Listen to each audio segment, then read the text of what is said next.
ఈ 21వ వాక్యాన్ని, 22వ వాక్యాన్ని, 23వ వాక్యంలో ఉన్నటువంటి ఆత్మానుసారమైనటువంటి అనుభవాలను కొన్నింటిని నేను మీతో చెప్తాను.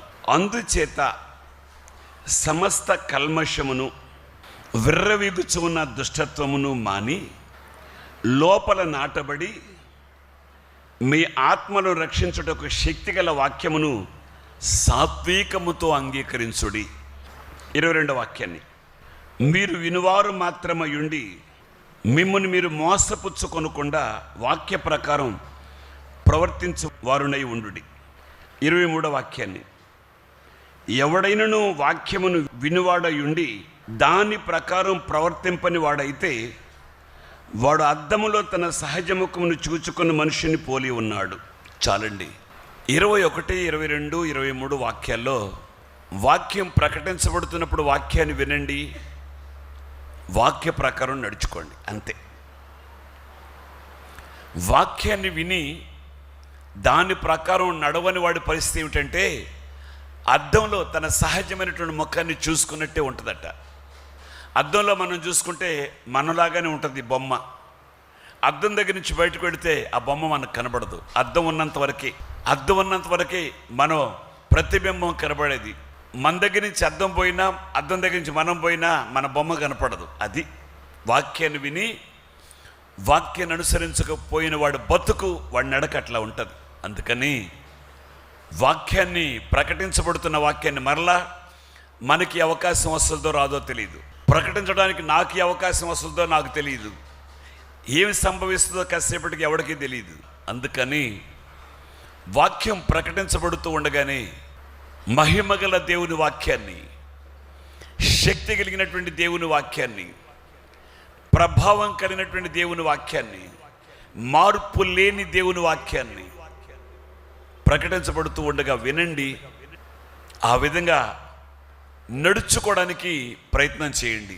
మరల మీతో చెప్తున్నాను, నా తమ్ముళ్ళారా, నా సహోదరిలారా, నా పిల్లలారా, మీతో చెప్తున్నాను, వాక్యాన్ని విని దులిపేసుకుని పోయేవాళ్ళుగా ఉండొద్దు. దేవుని వాక్యం మనలో నాటబడి మన ఆత్మలను రక్షించుటకు శక్తి కలిగినటువంటి వాక్యం. ఆమేన్. విత్తిన విత్తనం నాటబడాలంటే మొలకెత్తాలి. వాక్యం అనే విత్తనం మనలో మొలకెత్తడానికి ప్రయత్నం చేస్తే ఆ వాక్యం మన ఆత్మలను రక్షించే వాక్యం, రక్షించుటకు శక్తి కలిగినటువంటి వాక్యం. దేవునికే మహిమ కలుగునుగాక. హల్లెలూయా. 22వ వాక్యంలో, మీరు వాక్యాన్ని వినువారు మాత్రమైనట్లుండి మిమ్మును మీరు, వాక్యం వినేవాళ్ళే అయితే, దాని ప్రకారం నడవకుండా వినేవాళ్ళు అయితే నిన్ను నువ్వు మోసం చేసుకుంటున్నావు, అంతే. చాలామంది వేరే వాళ్ళని మోసం చేస్తారు. నన్ను ఎవడైనా మోసం చేయొచ్చు, నేను ఎవడైనా మోసం చేయొచ్చు. అవునండి, సహజంగా జరిగేది. కానీ నన్ను నేను మోసం చేసుకుంటానా? నిన్ను నీవు మోసం చేసుకోగలవా? నీకు చేత వద్దా నిన్ను నీవు మోసం చేసుకోవడం? నీ వల్ల అవుతుందా? కానే కాదు. కానీ వాక్యం విని పోయేవాళ్ళైతే నీ ఆత్మకు నీవే ఉత్తరవాదివి. దేవుని వాక్యం సంగతి అలా పెట్టి, పాత నిబంధన భక్తుల కాలంలో దైవజనుడు నోహు వాడ దేవుని చిత్తానుసారంగా కట్టడం ప్రారంభించాడు. ఆ వాడ కట్టడానికి ఏం రాను ఉపయోగించాలో, వాడ ఎత్తెంత ఉండాలో, వాడ వెడల్పు ఎంత ఉండాలో, వాడ లోతు ఎంత ఉండాలో, వాడ ఎన్ని అరలుగా ఉండాలో, ఎక్కడ కిటికీ పెట్టాలో, ఆ ప్లాన్ అంత మహిమగల దేవుడు నోహుకి ఇచ్చాడు. దేవుడు చెప్పినట్టే నోహు చేస్తా ఉన్నాడు. నోహు వాడ సిద్ధపరిచేటప్పుడు ఇంచుమించుగా శాస్త్రవేత్తల లెక్క ప్రకారం, జ్ఞానుల లెక్క ప్రకారం 120 సంవత్సరాలు వాడ కట్టాడు. ఈ 120 సంవత్సరాల్లో నోహు నోటి మాట, దేవుని చెప్పిన మాట, జలప్రళయం వస్తూ ఉంది, తప్పించుకోవడానికి వాడకట్టు, ఈ వాడలో చేరే వాళ్ళంతా, లోపల ప్రవేశించే వాళ్ళంతా రక్షించబడతాడు అని చెప్పి నోహుతో దేవుడు చెప్పాడు. అదే మాట నోహు నోట ప్రకటించాడు. ఎంతమంది ఆయన మాట విన్నారండి? అంటే వాళ్ళని వాళ్ళు మోసం చేసుకున్నారు. అది మీకు అర్థం కావడం కోసం అది గుర్తు చేశా. వాళ్ళని వాళ్ళే విన్నారు కానీ ప్రవేశించలా. వాళ్ళని వాళ్ళే మోసం చేసుకున్నారు. ఏమైపోయారు? చివరికి ఏమైపోయారు? ఆ జల ప్రళయంలో కనబడకుండా పోయారు. నోహు మాట విన్నారు. పక్షులు విన్నాయి, మృగాలు విన్నాయి, జంతువులు విన్నాయి, ప్రాకే పురుగులు విన్నాయి, సూక్ష్మ జీవులు ఉన్నాయి, క్రూర మృగాలు విన్నాయి, సాధు జంతువులు విన్నాయి, చీమలు విన్నాయి. అన్నీ వాటి జాతుల ప్రకారం, వరుస ప్రకారం, క్రమం ప్రకారం పవిత్రమైనవి, అపవిత్రమైనవి, పోతువి, పెంటివి వరుసలుగా జతలుగా ఓడలోకి వెళ్ళాయి.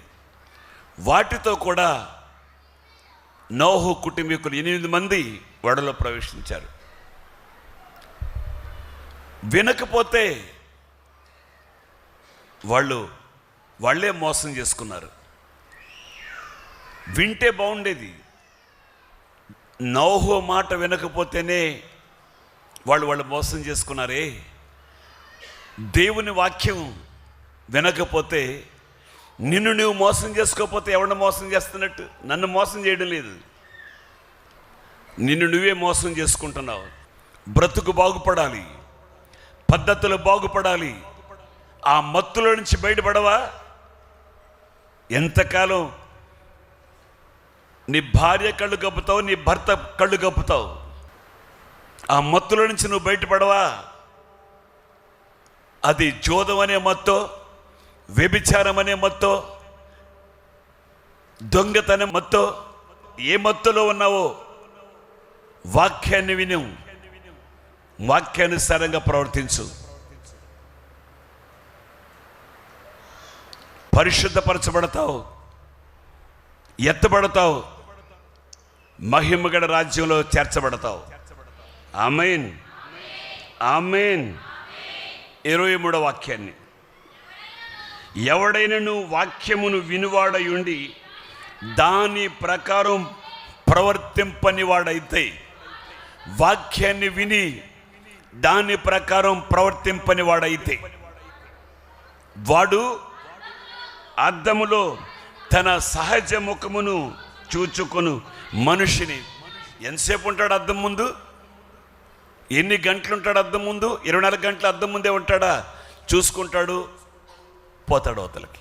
అద్దం నుంచి దాటేమనుకోండి, ఆ ప్రతిబింబం కనబడదు. వాక్యం కూడా అంతే. ఆ విధంగా నడుచుకోకపోతే ఎంత బోధించినా, ఎంత ప్రకటించినా అంతే. అయితే నా ప్రియమైన దేవుని పిల్లలారా, వాక్యాన్ని విని దానిని నువ్వు అనుసరించగలిగితే నీకుండే ధన్యతే వేరమ్మా. నీ భాగ్యమే వేరు. ఈ లోకంలో ఎవడికి లేనటువంటి గొప్ప ఆధిక్యత, ఎవడికి లేని ఒక భాగ్యం దేవుడిని కలుగు చేస్తాడు. వాక్యాన్ని విని వాక్యానుసారంగా అడుగులు వేస్తే, బ్రతికితే, వాక్యానుసారంగా బ్రతికితే దేవుడు నీ స్థాయిని ఒక ఉన్నతమైనటువంటి స్థాయిలో పెడతాడు. నీకు ఒక గొప్ప ఆధిక్యత ఆయన కలుగు చేస్తాడు. ఆమేన్. ఏమిటో ఆధిక్యత? వాక్యాన్ని విని ఆ ప్రకారం బ్రతికితే, వాక్యం పెడచెవిని పెట్టకుండా వాక్యాన్ని విని తన కోసం అన్వయించుకుని వాక్యానుసారంగా ప్రవర్తించగలిగితే నీ భాగ్యం ఎంత గొప్పదో, నీ ధన్యత ఎంత గొప్పదో, నీ ఆధిక్యత ఎంతగా దేవుడు పెంచుతాడో 1-2 విషయాలు మీకు చూపెడతాను. చదవండి. లూకాసు వార్త 6వ అధ్యాయం 46వ వాక్యాన్ని, 47వ వాక్యాన్ని, 48వ వాక్యాన్ని, 49వ వాక్యాన్ని కూడా చదువుదాం. నేను చెప్పు మాటల ప్రకారం మీరు చేయక, ప్రభువా ప్రభువా అని నన్ను పిలుచుట ఎందుకు?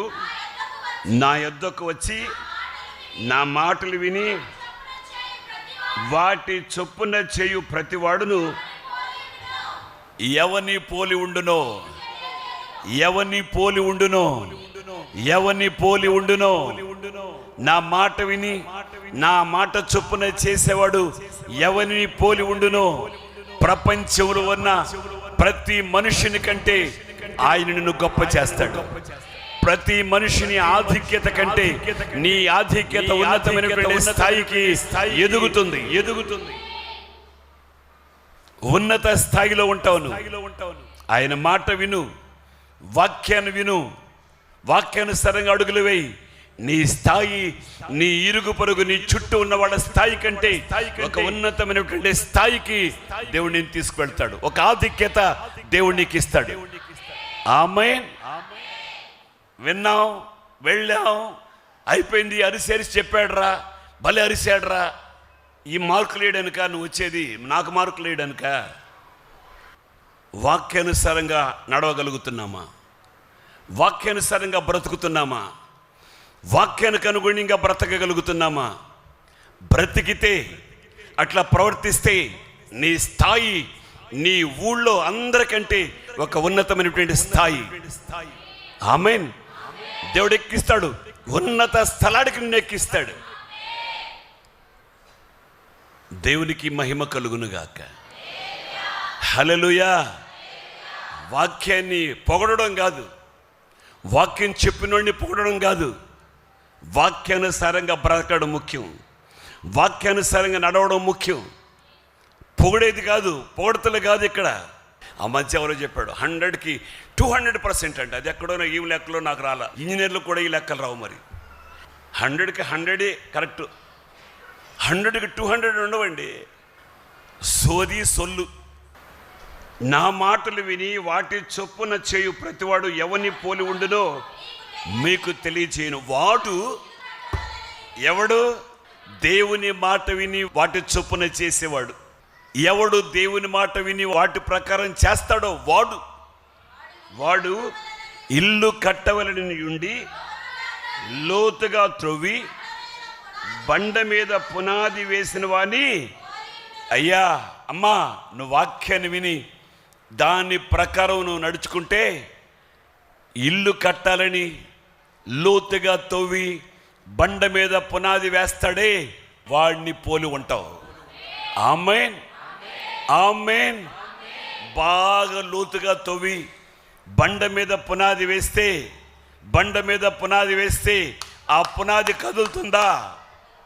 ఉప్పెన్ రావచ్చు, తుఫాన్ రావచ్చు, సుడిగాలి రావచ్చు, వరద రావచ్చు, ప్రవాహంగా దాని మీద కొట్టొచ్చు. కానీ దాని పునాది గట్టిది గనుక, అది లోతుగా త్రవ్వబడింది గనుక, లోతైన అనుభవాల మీద కట్టబడింది గనుక దానిని ఏ సుడిగాలి కానీ, తుఫాను కానీ, ఉప్పెన కానీ ఏది కూడా దాని మీద కొట్టినా, వరదొచ్చు కొట్టినా అది కదల్చబడదు. అట్టి అనుభవాన్ని దేవుడు మనకు అనుగ్రహించునుగాక, నీకు అనుగ్రహించునుగాక, మనలో ఉన్న ప్రతి వారికి అనుగ్రహించునుగాక. ఆత్మవశుడనై చెప్పే ఈ సంగతులు దేవుని సేవకుడుగా, ఒక దీన సేవకుడుగా, పరిశుద్ధాత్మవశుడనై చెప్పే సంగతులు చెవి గలవాడు వినుడుగాక. పరిశుద్ధాత్ముడు మాట్లాడితే, మనుషులు మాట్లాడితే జరగదు. ఓ మనుష్యుడా, ఏం విత్తుతావు అది కోస్తావు.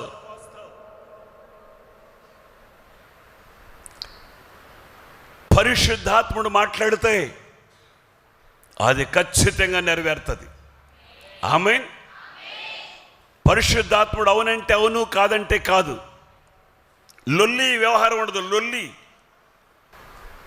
చదువుదాం, పూర్తి చేద్దాం 48వ వాక్యాన్ని. వరద వచ్చి ప్రవాహము ఆ ఇంటి మీద వడిగా కొట్టినను అది బాగుగా కట్టబడినందున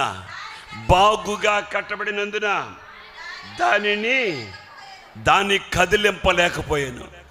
ప్రైజ్ ది లార్డ్. దాన్ని కదిలింపలేదు. అది బాగుగా కట్టబడింది. బాగా కట్టబడి లోతుగా తవ్వాడు, బండ మీద పునాది వేశాడు. ప్రియమైన నా దేవుని పిల్లడారా, మనం కూడా క్రీస్తు అనే బండ మీద మనం పునాది వేసుకుందాం. అపోస్తలులు, ప్రవక్తలు వేసినటువంటి పునాది మీద మనం కట్టబడదాం. హల్లెలూయా. హల్లెలూయా. 49వ వాక్యాన్ని, అయితే పిచ్చోళ్ళారా వినండి. కొంతమంది పిచ్చోళ్ళు వాక్యాన్ని విని ఆ ప్రకారం జీవించిన పిచ్చోళ్ళు.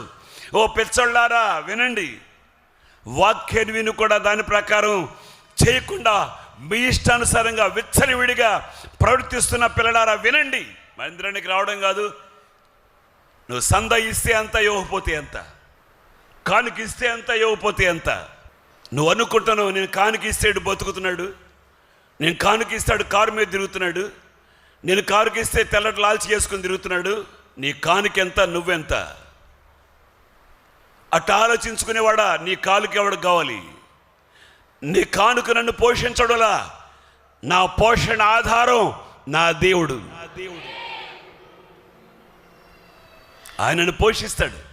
నీ కానుక ముఖ్యం కాదు, నీ బతుకు ముఖ్యం. 49వ వాక్యంలో, నా మాటలు వినియు చేనువాడు పునాది వేయక నేల మీద ఇల్లు కట్టిన వానిని పోలి ఉండును. ప్రవాహం దాని మీద వడిగా కొట్టగానే అది కూలి పడెను. నీ వాక్యాన్ని వింటే నీ ఆధిక్యత ఎంతో తెలుసా? నీ ఆధిక్యత ఎంతో తెలుసా? దేవుడు నీకు ఇచ్చిన ఘనత ఏమిటో తెలుసా? వాక్యాన్ని విని ఆ ప్రకారం చేస్తే లోతుగా తవ్వి, పైపైన కాదు. పనివాడు వచ్చి పందిరేశాడంట, పిచ్చుకుని వచ్చి, దాని పాటు గొప్పది. గొంతు చించుకుని గద్దించి వాక్యం చెప్పగలిగిన సేవకుడు మనకు అవసరం. మంటి పెంకు మీద వెండిపోతొద్దు, వద్దు. దూరపు కొండలు నునుపనుకోబాకండి. పునాది మీద కట్టబడదాం, పునాది బండ మీద వేసుకుందాం. బండ మీద పునాది వేసిన వాని నీ పునాది ఎక్కడో, నీ పునాది ఎక్కడో.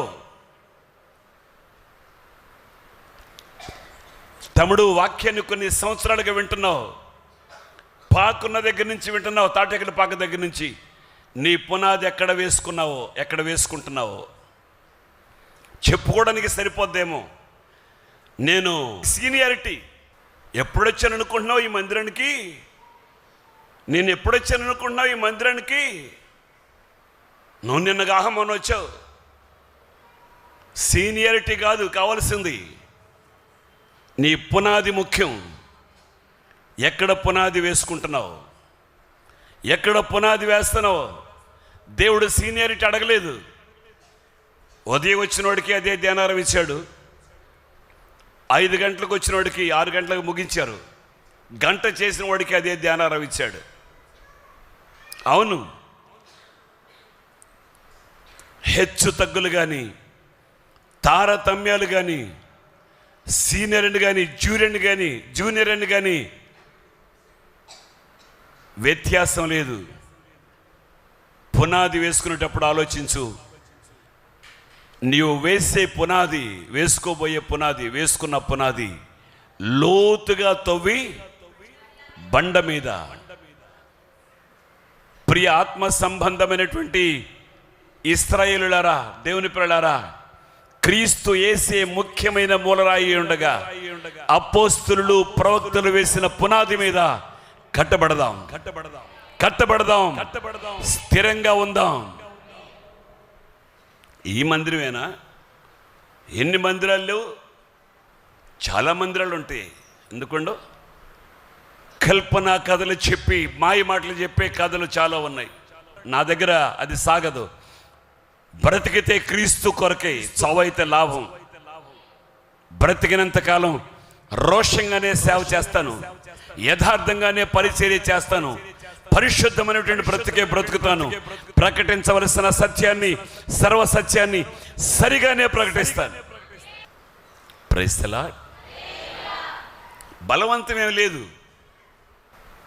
నోహు మెడబెట్టి లోపలకు నెట్ల, మెడకాయ పెట్టుకుని నెట్ల తొయ్ల చెప్పాడంతే. దైవజనుడు నోహో పాట పాడాడంటప్పుడు, అది మా పెద్దోళ్ళు, మా తాతోళ్ళు పాడిన పాట, నాకు బాగా గుర్తుంది. ఆ ఒక్క మాటే వచ్చు నాకు, మిగతా మాటలు రావు. చెప్పి రమ్మన్నాడు నాతో, చెప్పిపోతున్నాను ఓడలోనికి, అంతే అయిపోయింది. అంతే, తలుపు వేసేసారు. సిద్ధపాటు కాలం ముగియబోతా ఉంది. సిద్ధపడిన వారు పెండ్లి కుమారునితో పాటు లోపలికి వెళ్ళారు.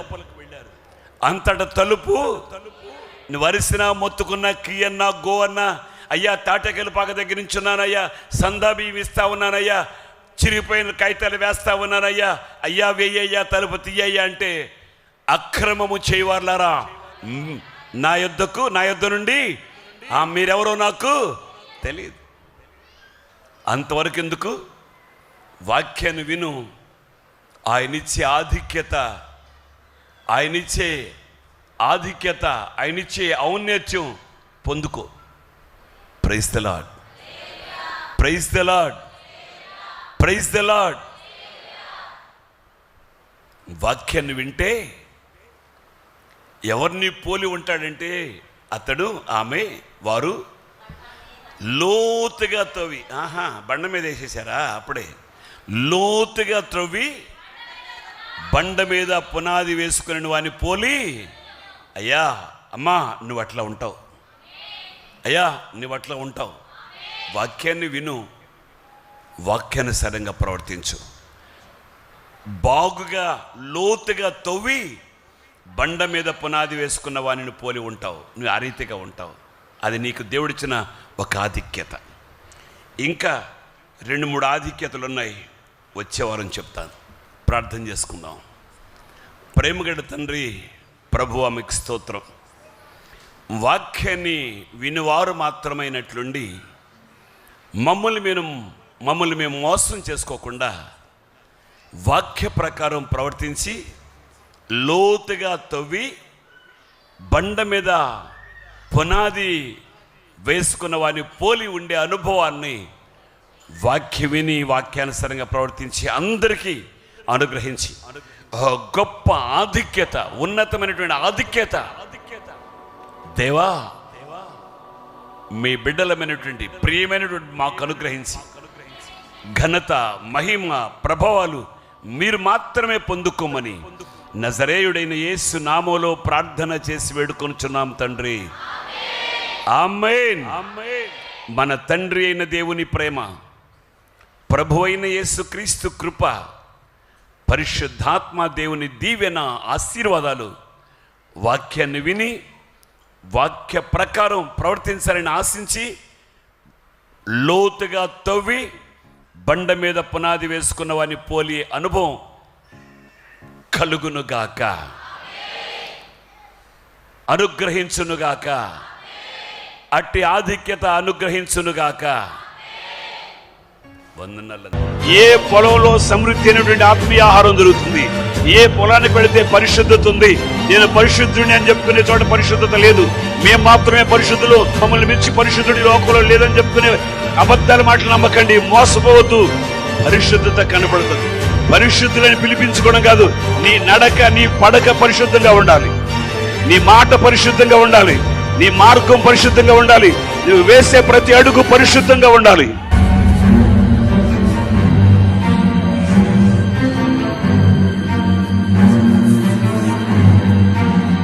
రండి, మన ప్రతి సమస్యకు పరిష్కారం పునరుద్ధానుడైన క్రీస్తు ద్వారానే పొందుకుందాం.